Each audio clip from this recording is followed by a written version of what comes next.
Once upon a time there were 4 little rabbits, and their names were Flopsy, Mopsy, Cottontail, and Peter. They lived with their mother in a sandbank underneath the root of a very big fir tree. "Now, my dears," said old Mrs. Rabbit one morning, "you may go into the fields or down the lane, but don't go into Mr. McGregor's garden. Your father had an accident there. He was put into a pie by Mrs. McGregor." Poor Mama Bunny. "Now, run along and don't get into mischief. I am going out." Then old Mrs. Rabbit took a basket and her umbrella and went through the woods to the baker's. There she bought a loaf of brown bread and 5 currant buns. Flopsy, Mopsy, and Cottontail, who were good little bunnies, went down the lane to gather some blackberries.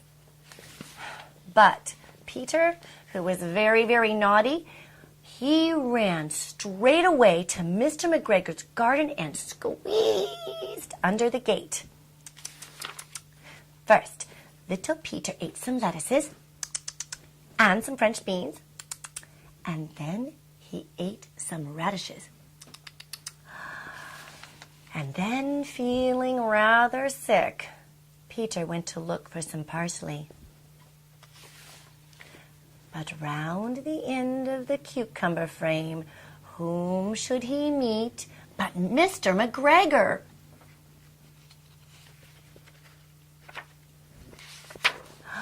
Peter was most dreadfully frightened. He rushed all over the garden, for he had forgotten the way back to the gate. He lost one of his shoes amongst the cabbages, and the other shoe amongst the potatoes. After losing them, he ran on 4 legs and went faster and faster, so that I think he might have gotten away altogether if he had not unfortunately run into a gooseberry net and got caught by the large buttons on his jacket. It was a blue jacket with brass buttons, quite new. Peter gave himself up for lost, and he shed some big bunny tears, but his sobs were overheard by some friendly little sparrows who flew to him in great excitement and implored him to exert himself. Mr. McGregor came up with a sieve, which he intended to pop right on top of Peter, but Peter, he wiggled out just in time, leaving his jacket behind him. And then he rushed into the tool shed and jumped into a can. It would have been a beautiful thing to hide in if it had not so much water in it. Mr. McGregor was quite sure that Peter was somewhere in that tool shed, perhaps hidden underneath a flower pot. He began to turn them over carefully, looking under each one. Presently, Peter sneezed. Mr. McGregor was after Peter Rabbit in no time. "Nabbit, Rabbit! Stop, thief!" He tried to put his foot upon Peter, who jumped out of a window, thank goodness, upsetting 3 plants. Oh, the window was too small for Mr. McGregor, and he was tired of running after Peter. So Mr. McGregor went back to his work. Peter sat down to rest. He was out of breath, and he was trembling with fright, and he had not the least idea which way to go, and he was very damp after sitting in that can.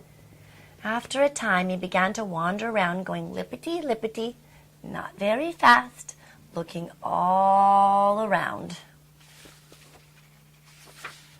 He found a door in a wall, but it was locked, and there was no room for a fat little rabbit to squeeze underneath. An old mouse was running in and out, and over the stone doorstep she was carrying peas and beans to her family in the wood. Peter asked her the way to the gate, but she had such a big pea in her mouth, why, she couldn't even answer. She only shook her head at him. Peter began to cry. Poor Peter. Then he tried to find his way straight across the garden, but he became more and more puzzled. Presently he came to a pond where Mr. McGregor filled his watering can. A white cat was staring at some goldfish. She sat very, very still. But now and again, the tip of her tail twitched as if it were alive. Peter thought it was best to go away without speaking to her.